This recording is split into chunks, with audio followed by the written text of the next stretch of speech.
472 consecutive hours, every single garage in Pine Ridge Estate stood wide open, exposed like a neighborhood yard sale that nobody asked for. Lawn equipment, Christmas decorations, paint cans, and workout equipment were all on display for the world to see. Then came the thefts. Then came the wildlife invasions. But the real chaos didn't start until my neighbor Jerry Peterson on Sycamore Drive converted his garage into a fully functioning sports bar, complete with neon signs and a karaoke machine. The HOA called it an emergency aesthetic crisis, which was ironic considering they were the ones who forced us all to keep our garages open in the first place. My name is Nathan Brooks, and I'm 38 years old. I work as a software developer from home, and I moved to Pine Ridge Estates 3 years ago specifically for the peace and quiet. My garage was my personal retreat. A perfectly organized space with my woodworking tools, a small home gym, and a collection of vintage vinyl records that I'd been building since college. I never imagined that a simple garage door would become the center of the most ridiculous neighborhood battle I'd ever witnessed. The trouble started with Patricia Hendricks, our HOA president, and a woman who seemed to believe that running a homeowners association was equivalent to governing a small nation. Patricia was in her early 50s, always impeccably dressed even for casual encounters, and had a smile that never quite reached her eyes.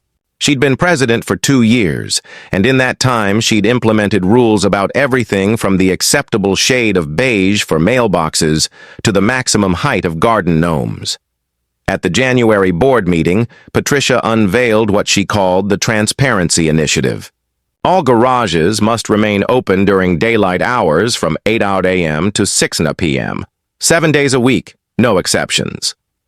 She stood at the podium in the community center, her voice carrying that particular tone of false sweetness that made my teeth hurt. "We have nothing to hide here at Pine Ridge," she announced cheerfully. "Open garages create a sense of community and trust.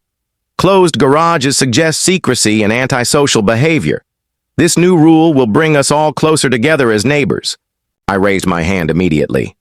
"Patricia, I keep expensive tools in my garage. What about security concerns?"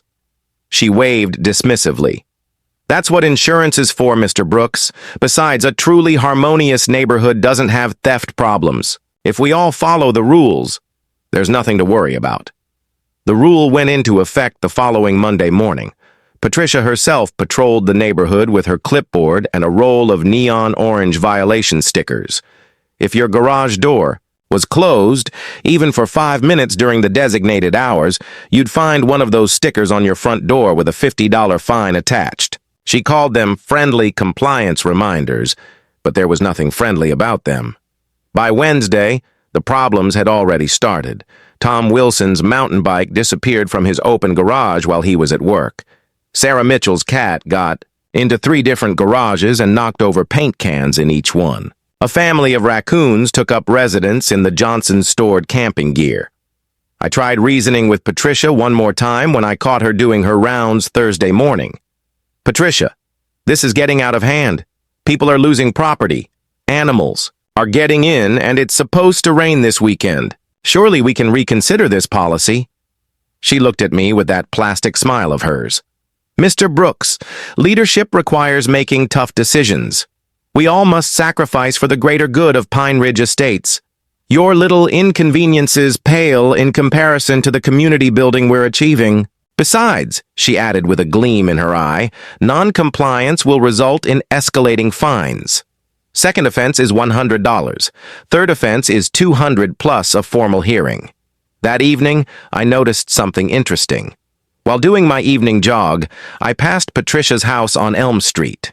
Her garage door was firmly closed. I stopped and took a photo with my phone.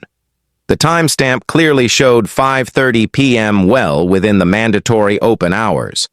I posted it to our neighborhood app with the caption, "Interesting exception to the Transparency Initiative." Within minutes, the post had dozens of reactions and comments. Other neighbors confirmed they'd seen Patricia's garage closed during mandatory open hours multiple times. Someone named Beth Coleman wrote that Patricia had told her she had a medical exemption due to severe allergies, though no such exemption existed in the written rules.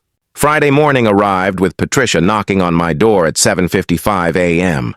She held a violation notice in her hand, even though my garage wasn't even required to be open for another 5 minutes. "Mr. Brooks," she said, "Brooks, you're turning your garage into an unauthorized commercial establishment. This is a residential zone. I maintained my composure.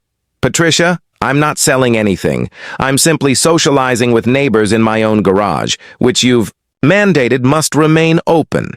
If you have a problem with neighbors gathering in open garages, perhaps you should reconsider the policy." She sputtered for a moment before recovering. "Fine. New amendment to the Transparency Initiative. No gatherings of more than 3 people in garages during open hours." This was getting absurd, but Patricia had made a crucial mistake.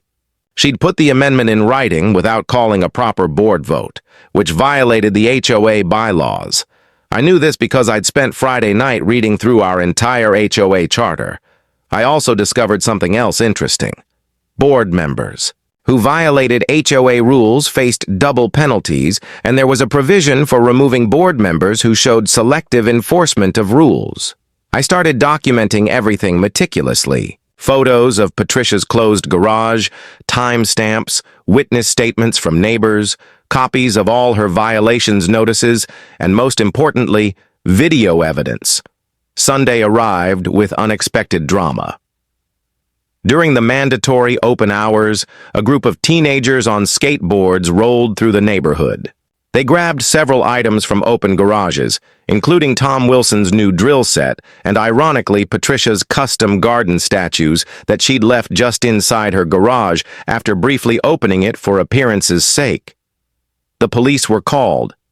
Reports were filed, and the local news picked up the story. HOA forces residents to keep garages open. Theft spree follows ran the headline on Monday morning's paper. The news interviewed several residents, including elderly Margaret Foster, who tearfully explained how her late husband's tool collection had been stolen from her forced open garage.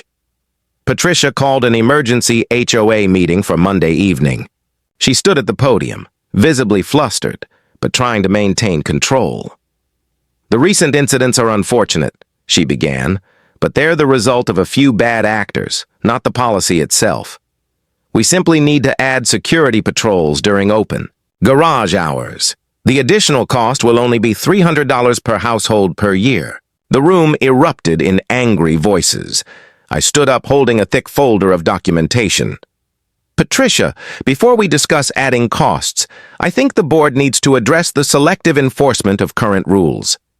I presented my evidence systematically. Photos showing Patricia's garage closed during mandatory hours on 12 separate occasions, witness statements from 14 neighbors, documentation of her creating new rules without board approval, and finally security camera footage from my doorbell camera showing Patricia entering her closed garage at 2 p.m.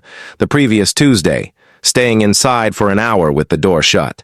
According to the HOA bylaws, I continued, board members face double penalties for violations. Patricia owes the HOA $2,400 in fines.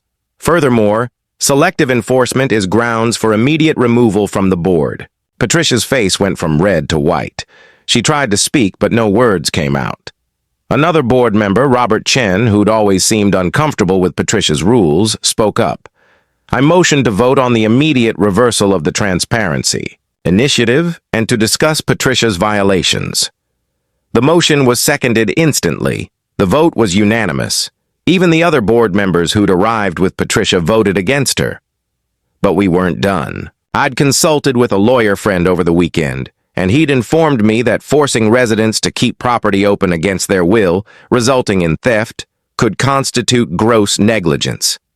3 homeowners have already indicated they plan to file civil suits against the HOA and specifically against you, Patricia, for damages resulting from the forced garage opening policy. I announced the estimated damages exceed $40,000.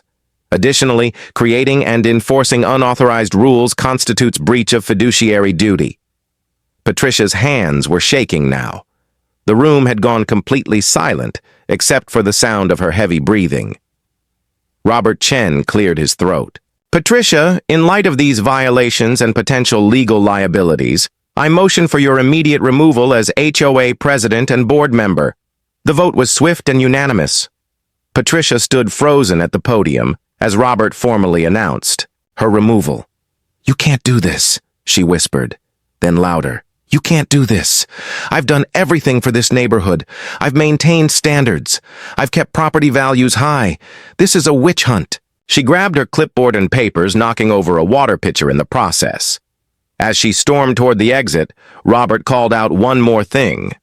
"Patricia, you have 30 days to pay the $2,400 in fines, or the HOA